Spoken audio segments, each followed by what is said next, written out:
Hi, Captain Steve for BoatTEST.com, and today I'm on a unique passage maker, the Fleming 65. Now, this is made for crossing oceans, and that requires some specific parameters. Everything needs to have backup systems, and it also has to be easy to use for the average boater. So today, I'm going to look over the technical features of the Fleming 65. Now, I want to start here in the Pilothouse, where we have a proprietary screen that gives us all the information on all the systems throughout the boat, and we can control those systems. Let's take a look. This is our home page. It gives us exterior conditions, atmospheric pressure, temperatures, wind speed, direction. Plus, we've got our center page, which gives us our speed over the ground, water depth, rudder angle indicator, but more importantly is this checklist. Now, it's not something that we can just touch and make sure everything is checked off, but we want everything to be in the green before we get underway. So here I've got my steering pump and my engine controls taken off. If I turn those both on, now they both go green. Close the engine room door, close the hatches, those will turn green. All green means we're ready to get underway. Say we went to menu and pulled up perhaps our AC power. Now we've got a readout of all of our AC systems, and look at our starboard ISO boost. We can touch that and get an indication of exactly how much current we're drawing for each system. Here we can see that we're on our starboard forward shore power.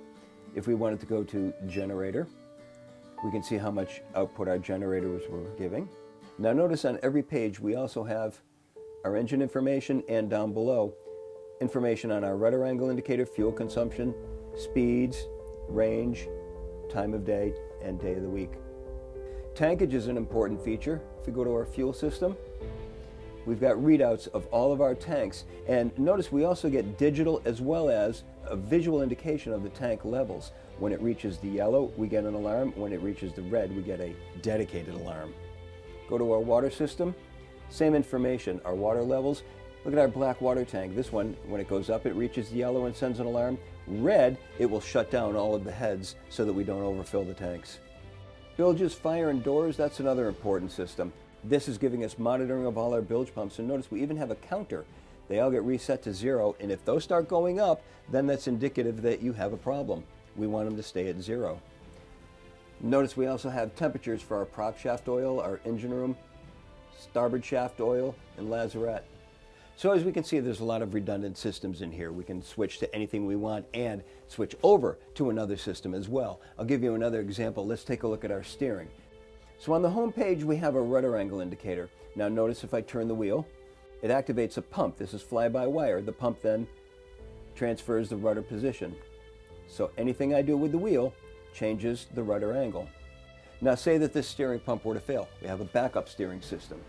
Let's come over to here, switch us to backup, and now the wheel does nothing. We can see that we're on backup steering, and my steering is now done via this switch. Now even if this were to fail, I can shut that off, and then I can use the autopilot to steer the boat, and that is a third independent pump.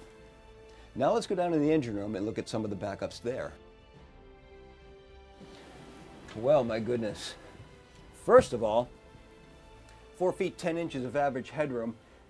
The main attraction being the twin MAN i6 800 horsepower engines, and they are turning straight shafts, leading to C-torque and closed shaft systems. Let's look at some of the systems in the engine room, starting aft into port. Look at this, a 40-gallon hot water tank, and that is heated by electric and by the engine. I can see the oil reservoir for the C-torque system. Let's take a look at the back of the engine. Look at this.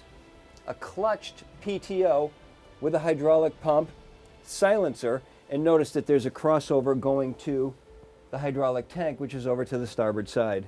I can see the exhaust system is well supported and insulated, and look at this, it's all connected to an exhaust water lift muffler. Now, that's a custom designed feature by Fleming. They're very focused on making themselves a good neighbor and keeping a quiet and efficient operating boat. Now, I keep noticing more and more as I'm looking at more detail in this engine room. Take a look at this.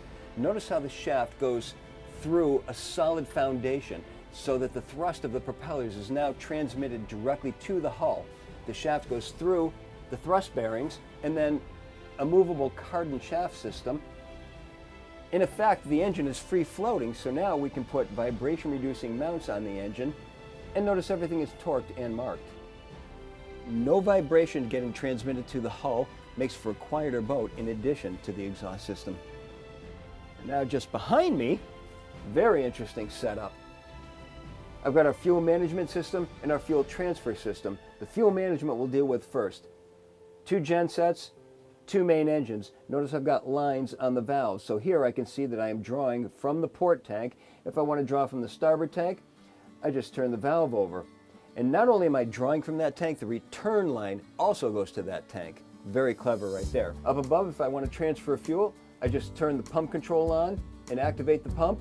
If I do it now, we get an alarm because it won't let you pump into a full tank. So if I override that, I can now activate the pump again. Additionally, I've got sight gauges to all 4 tanks. To view them, I just open a solenoid on the bottom and wait for the level to come up on the sight gauge. And then I've got engine start and stops for both engines. Now, this is just an example of how Fleming makes things so easy for the end user. There's a lot of complicated plumbing going on behind the scenes here, but outwardly, it's very easy for the user. And you know what else? I'd be remiss if I didn't point out the 2 alternators on each engine. There's the standard MAN alternator that charges the engine start batteries. There's a secondary 200 amp alternator that charges the house batteries on each engine.